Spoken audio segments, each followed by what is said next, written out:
प्रणाम आचार्य जी। मेरा नाम सिद्धेश है।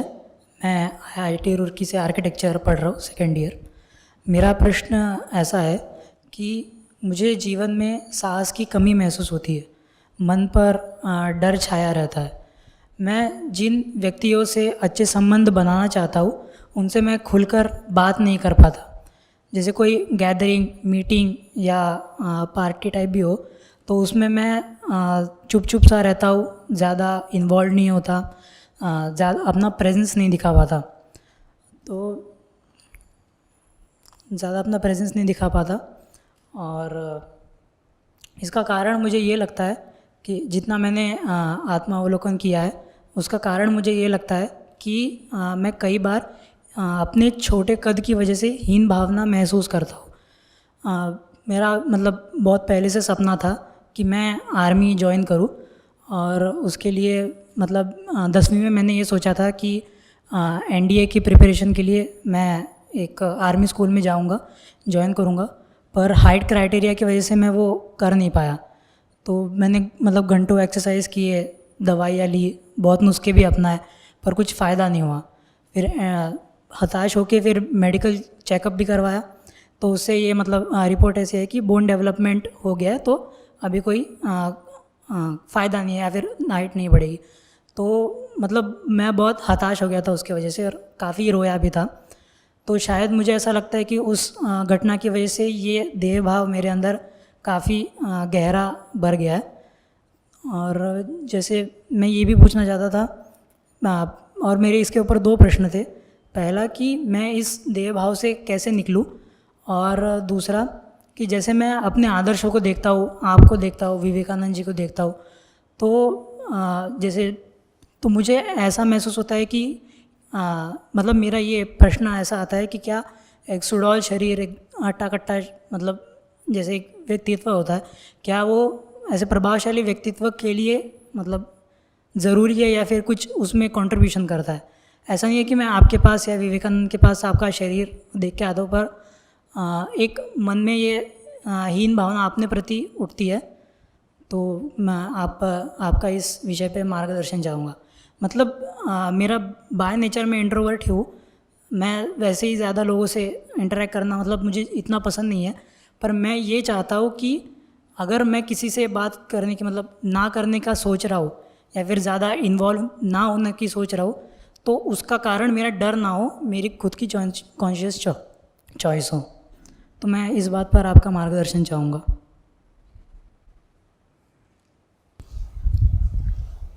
माइक अपने पास ही रखना, बात शायद करूँगा।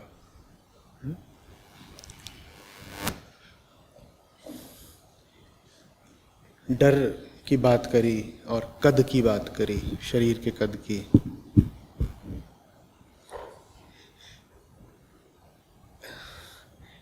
शरीर क्या है? आत्मा के ऊपर बहुत सारी मिट्टी पड़ी हुई है, उसको शरीर कहते हैं। आत्मा पर प्रकृति के विक्षेप को देह कहते हैं। बहुत सारी मिट्टी डाल करके क्या करना चाहते हो? कि मिट्टी अभी कम है और बढ़ानी है, क्या कर लोगे? समस्या सारी तब आती है जब आत्मा पर मिट्टी भारी हो जाती है। महत्व तो सारा मिट्टी का हो गया। जब मिट्टी का महत्व हो गया तो मिट्टी को ही चमकाना है, मिट्टी को ही नापना है, सुडौल होनी चाहिए मिट्टी, लंबी होनी चाहिए मिट्टी, चिकनी होनी चाहिए मिट्टी। जिनको तुम मानते हो कि सुडौलों में अव्वल हैं और बड़े लंबे कद के भी हैं, उनका लंबा कद कितने दिन चलता है ये तो बताओ। 6 फुट का बंदा 5 फीट 2 इंच का होके रह जाता है 60-70 साल की उम्र पार करके। देखा है? झुक झुक के चल रहा है, कुबड़ निकल आया है। तुम ऐसी चीज को अपने आत्मसम्मान से जोड़े बैठे हो, देह। कोई डर हो दुनिया का, उसके मूल में देह भाव ही होता है। और इसीलिए निर्भय होने का एकमात्र तरीका होता है देह भाव से मुक्ति। देह भाव का अर्थ होता है भोग भाव, भूत भाव। भूत माने भूत प्रेत नहीं, भूत माने भौतिकता, मटेरियलिज्म। आप जितना ज्यादा बाहरी पदार्थ को अहमियत दोगे, उतना ज्यादा आप इस पदार्थ को भी अहमियत दोगे। जिसको ये बहुत कीमती चीज लगती है, उसको ये भी बहुत कीमती चीज लगेगी। जो देहवादी है उसे अनिवार्यतः भोगवादी भी होना पड़ेगा। जहां देह है, जहां भोग है, वहां भय भी है। मान लो तुम्हारा कद लंबा होता ना, तो भी तुम्हें डर बना रहता। तुम कहते कि अभी शरीर छोटा है, शरीर माने पदार्थ। फिर तुम्हें किसी दूसरे तरह का पदार्थ छोटा या कम लग रहा होता, तुम कहते अभी मेरा बैंक अकाउंट छोटा है। क्या आप समझ पा रहे हैं कि कद का छोटा होना और बैंक अकाउंट का छोटा होना कहीं ना कहीं एक ही तल की बात है। दोनों ही में आप किसको नाप रहे हो? पदार्थ को। मेरी गाड़ी छोटी है, मेरा घर छोटा है, 3 ही कमरे का है। मेरे दोस्त का, मेरे ममेरे भाई का 5 कमरों का कम घर हो गया, छोटा है ना। जहां कहीं भी तुमने अपने आत्मसम्मान को, अपनी आत्म छवि को पदार्थ के साथ जोड़ दिया, तुमको छुटपन का भाव आएगा ही आएगा। कारण स्पष्ट है, पदार्थ तो हमेशा छोटा ही रहता है। मुझे बताओ कौन सा पदार्थ हैसियत रखता है बड़े हो जाने की? हवाई जहाज से नीचे देखा है कभी? बड़ी से बड़ी इमारत कैसी लगती है? और जो लंबी से लंबी गाड़ी होती है वो कैसी लगती है? सड़क पे चींटियां रेंग रही हैं, और वो सड़क भी कैसे लगती है? कैसी लगती है? हाँ, जैसे किसी ने सुदूर नक्शे पर धागे बिछा दिए हों। पदार्थ कभी बड़ा हो सकता है क्या? तो जो पदार्थ से ही अपने आप को जोड़कर जिएगा, उसको सजा ये मिलेगी कि उसे यही लगता रहेगा कि अभी सब कुछ बहुत बहुत कम है, छोटा है। कभी उसे लगेगा मेरी देह कम है, कभी उसे लगेगा उसके साथी की देह कम है। क्योंकि सोचो ना, तुम अगर अपनी ऊंचाई को लेकर के परेशान हो, तो तुम्हारे जो दोस्त यार मित्र बंधु बनेंगे, या किसी लड़की को अपने तुम जीवन में लाओगे, उसको भी तुम कैसे नापोगे? जब तुम स्वयं को अपनी आत्मा से, अपने गुण, अपने ज्ञान, अपने चरित्र और धर्म से नहीं नाप पाते, तो तुम अपने दोस्तों, यारों, अपनी प्रियतमा को भी कैसे नापोगे? यही नापोगे कि उसका शरीर कितना ऊंचा है, कितना नीचा है, कितना सुडौल है, कितना गोल है। यही नापते रहोगे तो सजा क्या मिलेगी तुम्हें? कि तुम्हारी जो संगत है पूरी, वो बहुत ही गलत आधार पर हो जाएगी। तुम अपने जीवन में आकर्षक लोगों को बैठा लोगे, उपयोगी लोगों को नहीं। बात समझ में आ रही है? और जब देह भाव इतना प्रगाढ़ है, तो तुम पूरी दुनिया को भी बस एक देह की तरह ही तो देखोगे। कोई तुमको दिख गया लंबा चौड़ा, तुम तत्काल दंडवत हो जाओगे कि लंबा चौड़ा, लंबा चौड़ा, मजा आ गया, मजा आ गया। और कोई तुमको दिख गया जो मान लो तुम्हारे ही कद का है, तुम उसका सम्मान कैसे कर पाओगे जब तुम अपना ही सम्मान नहीं कर पा रहे? कल को मुझे कुछ हो जाए, मुझे लकवा मार जाए, तो तुम्हारे लिए तो मुझे सुनना फिर कठिन हो जाएगा। यहां बैठे हुए हैं, हाथ नहीं चल रहा, मुंह टेढ़ा हो गया है, दिखने में भद्दे लग रहे हैं, कौन इनको सुने?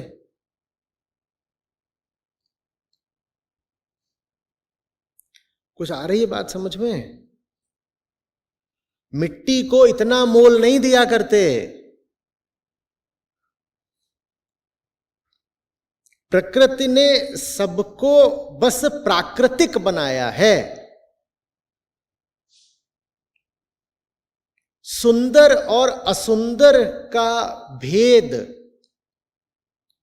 व्यक्ति के चेहरे को, उसके कद को, शरीर को देखकर नहीं किया जाता। सत्य सुंदर है, शिव सुंदर है, सत्यम शिवम सुंदरम। मुंह नहीं सुंदर होता।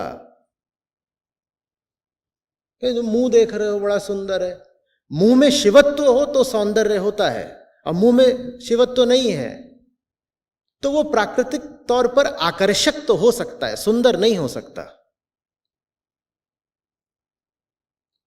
सुंदर होना चाहते हो या आकर्षक? आकर्षक तो प्रकृति में बहुत चीजें होती हैं। जानते हो, सांप जितना जहरीला होता है उतना ही वो तड़कीला भड़कीला भी होता है। किसी सांप में कितना जहर है ये इससे भी भांपा जा सकता है कि उसके ऊपर रंग कितने हैं, वो आकर्षक कितना दिख रहा है। लाल पीले सब रंग होते हैं, एकदम चमकीले। ब्लैक मांबा देखा है, वो एकदम चमकता हुआ काला।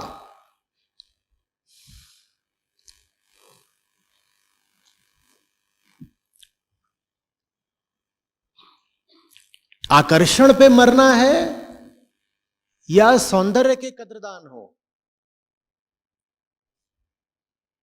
कोई जवाब नहीं। आकर्षण के ही खिलाड़ी हो। तो सौंदर्य तो शिवत्व में है, सौंदर्य मिट्टी में थोड़े ही है। मिट्टी को तो एक दिन मिट्टी हो जाना, और रोज मिट्टी होती भी रहती है।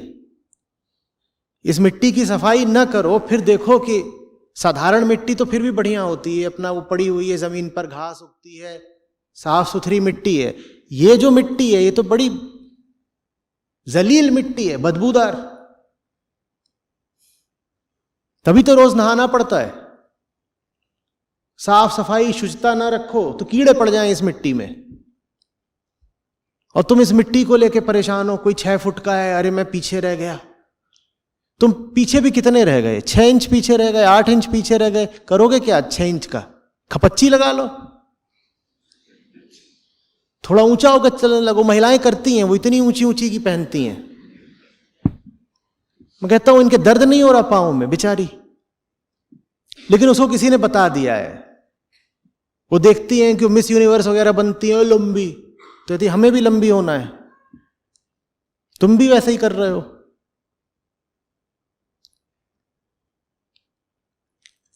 तुम विवेकानंद जी की बात कर रहे हो। रमण महर्षि कितने आकर्षक थे दिखने में, कितने थे। उन लोगों को ऐसे नहीं देखा जाता। तुम संत को पहलवान की नजर से देखोगे क्या?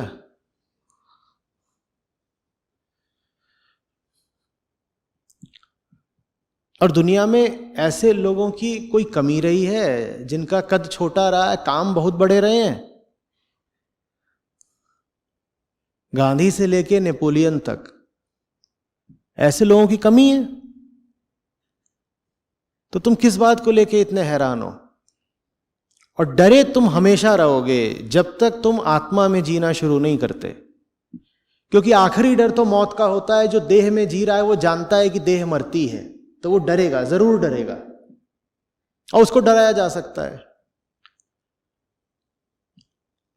निडर तो सिर्फ वही हो सकता है पूरे तरीके से जो देह को खिलवाड़ा मान ले, जिसको लगातार दिखता रहे कि मर रही है, मर रही है, जिंदा है नहीं, मर रही है। ये जीवन नहीं घटित हो रहा, ये मृत्यु घटित हो रही है। घड़ी उल्टी चल रही है, काउंटडाउन चल रहा है।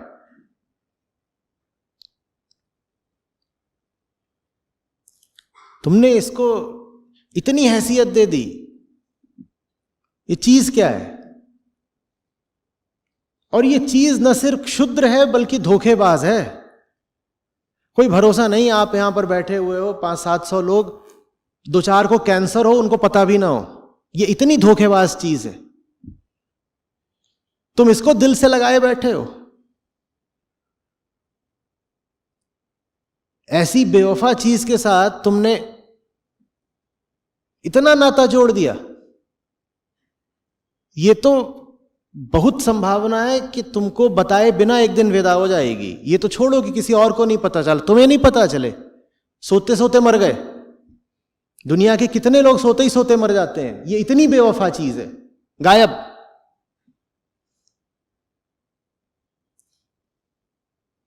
तुम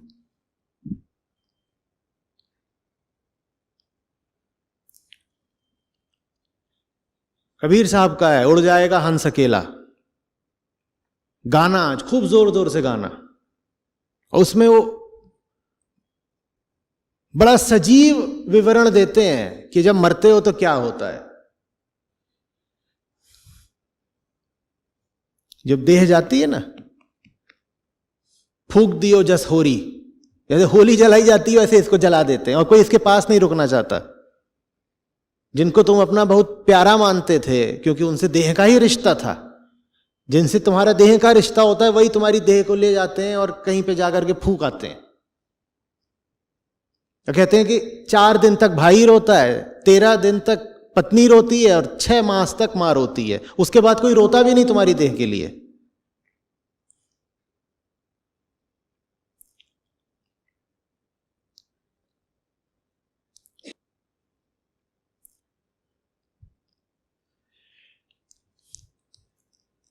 कुछ आ रही है बात समझ में? देह को आ रही है बात समझ में? तुम्हें आ रही है ना, तो तुम अलग हो।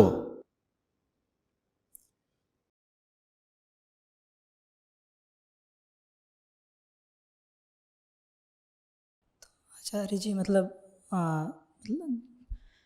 जब से आपको सुनने लगा हो तो मतलब ये देह भाव भी मतलब कम महसूस करता हो, पर जैसे ही मैं लोगों के साथ बात करता हूँ, इंटरेक्ट करता हूँ, तो बार बार पता नहीं क्यों ये चीज़ छा जाती है, फिर बाहर आने लग जाती है। मैं नहीं भी चाहूँ पर मन में ये गति अपने आप होने लगती है। जैसे मैं आसपास भी लोगों को देखता हूँ तो नहीं, वो क्यों देखते हो? तुम ऐसे लोगों के सानिध्य में रहते क्यों हो जिनकी सबसे बड़ी पूंजी देह बस है? तो उनके साथ रहोगे तो वो तो तुमको देह ही दिखा दिखा के प्रभावित करेंगे। और देह से मेरा मतलब है सकल पदार्थ। अगर कोई तुमको अपना नया मोबाइल भी दिखा करके प्रभावित, इंप्रेस कर रहा है, तो वो एक तरह से देह का ही प्रदर्शन कर रहा है। देह माने पदार्थ, मटेरियल, जो कुछ भी भौतिक है। ऐसों के साथ क्यों रहते हो? इसीलिए तो संगत सबसे बड़ी चीज है ना। जानने वालों ने समझाया है, हर दिन जाकर के उसकी संगत कर लो जो संगत करने लायक है। हर दिन नहीं कर सकते तो सप्ताह में एक बार कर लो। सप्ताह में नहीं कर सकते पखवाड़े में चले जाओ। पखवाड़े में नहीं जा सकते महीने में चले जाओ। महीने में नहीं जा सकते तो 2-4 महीने में चले जाओ। 2-4 महीने में एक बार भी संगत नहीं कर सकते तो मरो, तुमसे कोई बात नहीं की जा सकती फिर। और तुम जाकर के उल्टे पुल्टों के साथ बैठो, कोई तुमको कोई मटेरियल चीज दिखा करके लुभा रहा है, दबा रहा है, कोई कुछ कर रहा है।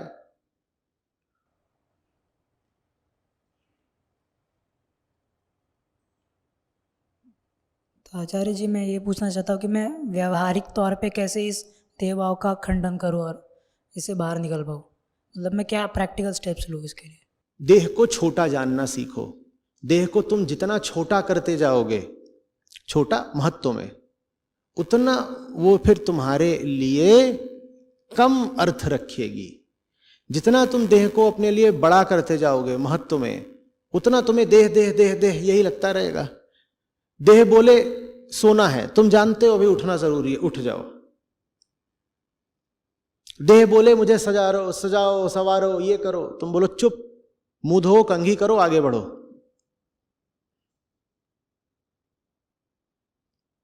देह ललचा रही है किसी चीज के लिए, खाने के लिए, पीने के लिए, तुम्हारी उम्र में किसी विपरीत लिंगी के लिए, ठीक। देह ललचा रही होगी, हम नहीं ललचा रहे।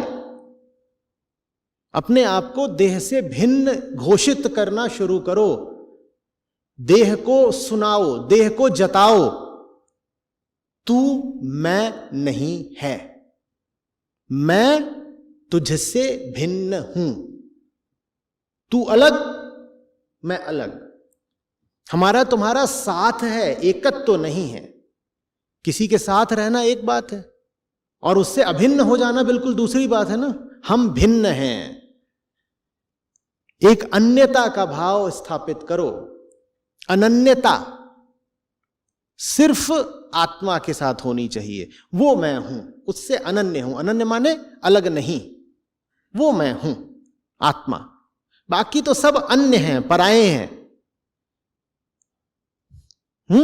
ये क्या है? ये पिंजड़ा है, उड़ जाएगा हंस अकेला। तुम पिंजड़े को घर मानते हो और पिंजड़े को लेके दुखी हो कि मेरा पिंजड़ा बहुत आकर्षक नहीं है। ये कहां की बुद्धि?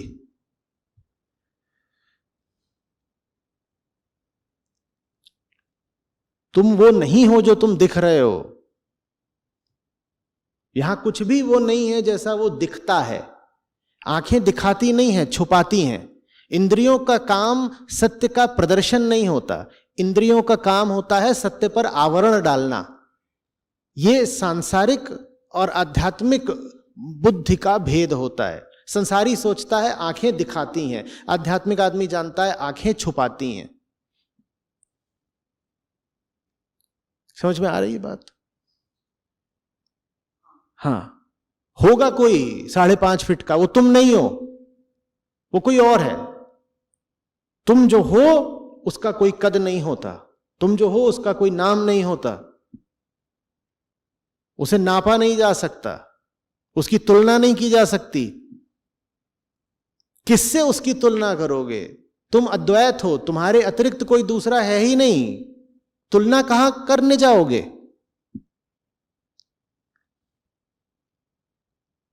ये जो दुनिया है ना, इसको थोड़ा सा जूते की नोक पे रखा करो। हमें घर परिवार संसार शिक्षा ने दबने का बड़ा प्रशिक्षण दे दिया है।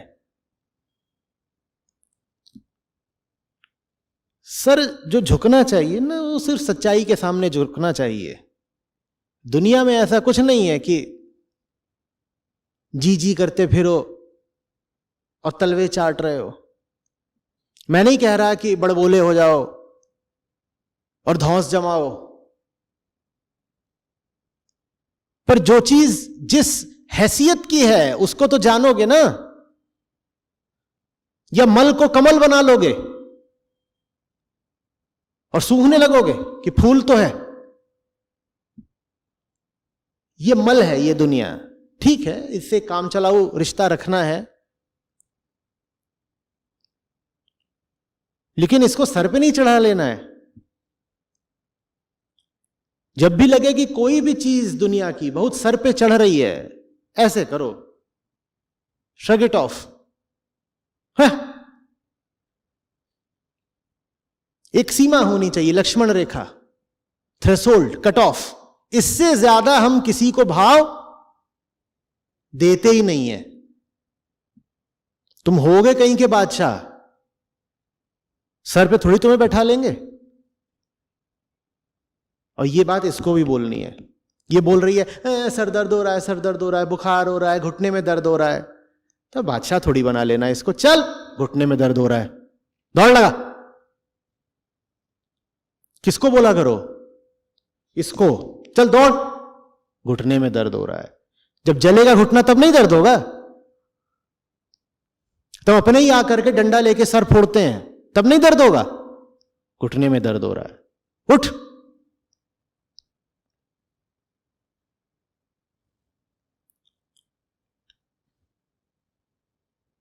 आ रही बात समझ में? हाँ, प्रेम बहुत ऊंची चीज है और जो बहुत ऊंचा है सिर्फ उससे किया जाता है। ये दुनिया की कीचड़ से और अपने शरीर की कीचड़ से प्रेम नहीं किया जाता।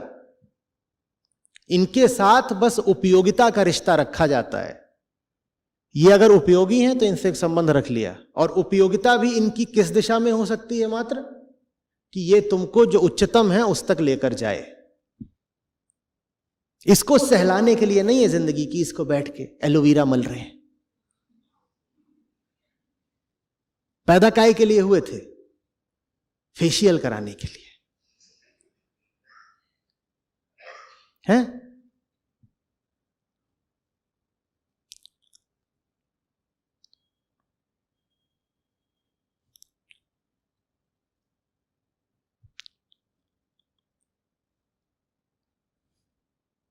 समझ गया आचार्य जी।